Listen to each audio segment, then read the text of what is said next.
பரிசுத்த நாமம் பயன்படுவதாக.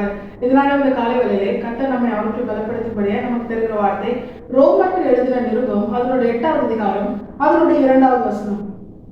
கிறிஸ்து இயேசுவினாலே ஜீவனுடைய ஆவியின் பிரமாணம் என்னை பாவம் மரணம் என்பவர்களின் பிரமாணத்தினின்று விடுதலையாக்கிற்றே.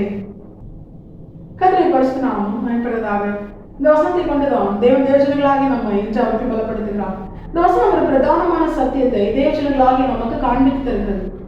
நம்மில் அநேகர் ரட்சிக்கப்பட்டிருந்தாலும் பாவம் என்கிற அந்த பிரமாணத்திலே சிறைப்பட்டிருக்கிறதை நாம் அறிந்திருக்கிறோம். பாவத்தின் சம்பளம் மரணம். அது நிமித்தம் பாவம் மரணம் என்பவர்களின் பிரமாணம் அநேகரை ஆண்டு கொண்டிருக்கிறது. அநேகருடைய வாழ்க்கை சிறுமைப்படுத்தப்பட்டு சிறைப்படுத்தப்பட்டிருக்கிறது. எதனால? அவர்களுடைய வாழ்க்கையில இன்னும் பாவம் என்கிற அந்த பிரமாணத்தினின்றும் மரணம் என்கிற அந்த பிரமாணத்தினின்றும் அவர்கள் விடுதலை ஆக்கப்படவில்லை. அதுல ரொம்ப பரிதாபமான ஒரு நிலை என்னன்னா, ரட்சிக்கப்பட்ட ஜனங்களும் இன்று பாவத்திலே அடிமைப்படுத்தப்பட்டிருக்காங்க. பாவம் என்கிற பிரமாணம் அவர்களை ஆளுகை செய்கிறது. ஏன் இப்படிப்பட்ட ஒரு நிலை? அதிலும் இந்த கடைசி காலத்துல கர்த்தருடைய வருகை சமீபிக்கிற இந்த நாட்கள்ல, எவனை விழுங்கலாமோ என்று சத்ரு வகை தேடி சுற்றி திரிகிற இந்த நாட்கள்ல இந்த பாவம் மரணம் என்கிற பிரமாணம் நம்ம அநேகரை அது சிறைப்படுத்துகிறது. பிசாசின் தந்திரங்கள் நாம் அறியாதவைகள் அல்லவே என்று வேதம் சொல்கிறது. தேவஜனங்களாகி நாம் என்ன செய்யணும்? தெளிந்த புத்தி உள்ளவர்களால், எப்பொழுதும் விழித்திருக்கிறவர்களால் இந்த பாவம் மரணம் என்கிற இந்த பிரமாணத்தினின்று முழுமையான ஒரு விடுதலையாக்கப்பட்ட தேவஜனமாய், கர்த்தருக்குள்ளே சுயாதீனமுள்ள தேவஜனமாய் நாம் வாழ வேண்டும். தேவ பிள்ளைகள் ஒரே ஒரு காரியத்துக்கு மட்டும்தான் அடிமையா இருக்கணும். அதுதான் நாமும் நீங்களும் ஆராதிக்கிற நம்முடைய தேவனுக்கு தேவஜனங்களாகி நாம் அடிமைகளா இருக்கணும். அவர் நம்மை பிள்ளைகளாகத்தான் ஏற்றுக்கொண்டார். ஆனாலும் அவர் சொல்வதை எந்த மறு பேச்சும் பேசாமல் அப்படியே ஏற்றுக்கொள்ளுகிற ஒரு அடிமைகளால் நாம் நம்மை அர்ப்பணிக்கணும். அதுதான் ஒரு பரிபூர்ணமான கர்த்தரை சார்ந்து வாழ்கிற ஒரு வாழ்க்கை. அப்படிப்பட்ட ஒரு வாழ்க்கை, கர்த்தருக்கு அடிமைகளாய் அர்ப்பணிக்கப்பட்ட ஒரு வாழ்க்கை நம்முடைய வாழ்க்கையில் இருக்கணும்னா வேற எந்த ஒரு காரியமும் நம்மை அடிமைப்படுத்தக்கூடாது. அப்ப நிச்சயமா தேவஜனங்களாகி நம்மை பாவம் மரணம் என்கிற பிரமாணம் ஆளுகை செய்யக்கூடாது. அதற்கு நாம் இடம் கொடுக்க கூடாது. இதோ உலகத்தின் அதிபதி வருகிறான், என்னிடத்தில் அவனுக்கு ஒன்றுமில்லை என்று ஆண்டவராகிய இயேசு கிறிஸ்து சொன்னது போல தேவஜனங்களாகி நாம் ஒவ்வொருவரும் பிசாசின் கிரியாகிய பாவத்திற்கும் அதனால் உண்டாகிற மரணத்திற்கும் அதற்குரிய பிரமாணங்களுக்கும் நாம் என்ன பண்ணக்கூடாது? உட்பட்டவர்களா இருக்கக்கூடாது. அந்த காரியங்கள், பிசாசின் கிரியைகள் நம்முடைய வாழ்க்கையில எவ்வளவு வேணும் காணப்படக்கூடாது. இதை கர்த்தர் என்று தெளிவாக எச்சரித்து உணர்த்துகிறார்.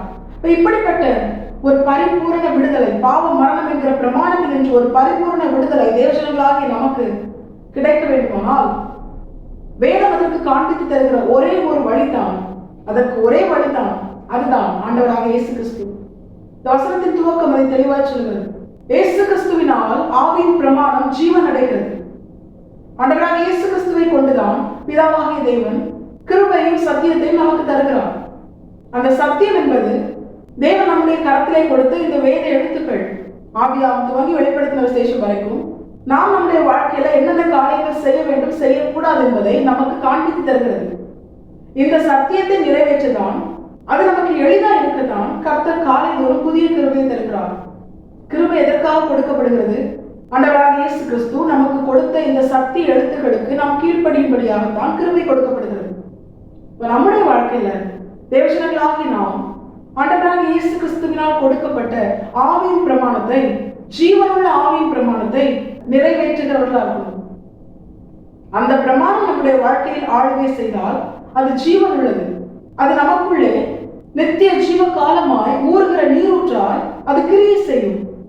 வேதத்தில் உள்ள ஒவ்வொரு எழுத்துக்களும் ஜீவனுள்ள எழுத்துக்கள். அதை வாசிக்கிறவனும், அதை கேட்கிறவனும், அதை தியானிக்கிறவனும், அதை கை கொள்கிறவனும் பாக்கியவான். பிள்ளைகளாகி நாம் வேதம் நமக்கு காண்பித்து தருகிற ஒரே ஒரு மார்க்கத்தை நாம் செயல்படுத்தினோமே ஆனால், அந்த பிரமாணத்திற்கு நாம் உட்பட்டோமே ஆனால் நம்முடைய வாழ்க்கை இம்மையிலும் மறுமையிலும் ஆண்டவராகிய இயேசு கிறிஸ்து என்கிற ஜீவனை பெற்றுக் கொண்டதாய் அது இருக்கும். ஆண்டவராகிய இயேசு கிறிஸ்து தான் ஜீவன். நானே வழியும் சத்தியமும் ஜீவனமாக இருக்கிறேன் என்று யோவான் 14:6 ஆண்டவர் சொல்றார். ஆண்டவராகிய இயேசு கிறிஸ்துவினால் கொடுக்கப்பட்ட ஜீவனுள்ள ஆவியின் பிரமாணம் நம்முடைய வாழ்க்கையில் இருக்குமே ஆனால் அந்த பிரமாணம் நம்மை பாவம் மரணம் என்கிற பிரமாணத்தினின்று விடுதலையாக்கும். புரியுற மாதிரி சொல்லணும். எந்த ஒரு மனுஷனுடைய வாழ்க்கையில வேத வசனங்கள் அவனுக்குள் இருக்கிறதோ, அவனுடைய வாழ்க்கையா இருக்கிறதோ, அந்த மனுஷனுடைய வாழ்க்கையில பாவமும் அது நிமித்தம் உண்டாகிற மரணமும் இவைகளின் பிரமாணம் அவனை ஆளுகை செய்யாது. அவன் அதற்கு நீங்களாக்கப்பட்டவனாய் விடுதலையாக்கப்பட்டவனாய் இருப்பான். தேவஜனங்களாகிய நாம் இதை உணர்ந்தவர்களாய் வசனம் நம்முடைய வாழ்க்கையில எவ்வளவு பிரதானமான முக்கியத்துவம் வாய்ந்தது என்று நாம் அறிந்திருக்க வேண்டும். இதை உணராததுனால்தான், அறியாததுனால்தான் இன்று வசனத்தை வாசிக்க கூட நமக்கு என்ன இல்லை, டைம் இல்லை. நம்முடைய வாழ்க்கை இம்மையிலும் மறுமையிலும் ஜீவன் உள்ளதாய், ஆண்டவராக இயேசு கிறிஸ்துவை சுதந்திரித்துக் கொண்டதாய், நித்திய ஜீவன்ல நித்தியமாய் கர்த்தரோடு கூட வாழவும், இம்மையிலே கர்த்தர் தந்த வாக்குத்தத்தங்களை சுதந்திரிக்கவும், நம்முடைய வாழ்க்கையில் கர்த்தர் மகிமைப்படவும், மறுமையிலே ஆண்டவராக இயேசு கிறிஸ்துவோட நித்தியமாய் நித்திய ஜீவன்ல வாழவும் தேவஜனங்களாகிய நாம் என்ன செய்யணும் தெரியுமா? வசனத்தை வாசித்து தியானித்து அதற்கு கீழ்ப்படியும். தேவபிள்ளைகளாக நம்முடைய வாழ்க்கையில வசனம் நம்முடைய வாழ்க்கையாய் மாறும் பொழுது ஒவ்வொரு நாளும் நம்முடைய கிரியைகள் வசனத்தை வெளிப்படுத்தினதே ஆனால் நிச்சயமாய் ஆண்டவராக இயேசு கிறிஸ்துவினால் ஜீவனுடைய ஆவியின் பிரமாணம் நம்முடைய வாழ்க்கையில கிரியை செய்கிறது என்ற அர்த்தம். அது நம்மை ஆளுகை செய்கிறது என்ற அர்த்தம். ஆவியின் பிரமாணம், ஜீவனுள்ள ஆவியின் பிரமாணம் நம்முடைய வாழ்க்கையால் மாறும் பொழுது பாவம் மரணம் என்கிற பிரமாணம் நம்மை ஆளுகை செய்யாது, நம்மை நெருங்காது.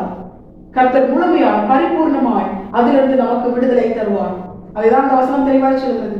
கிறிஸ்து இயேசுவினால் ஜீவனுடைய ஆவியின் பிரமாணம் ஒரு மனுஷனை பாவம் மரணம் என்கிற பிரமாணத்தினின்று விடுதலையாகும்.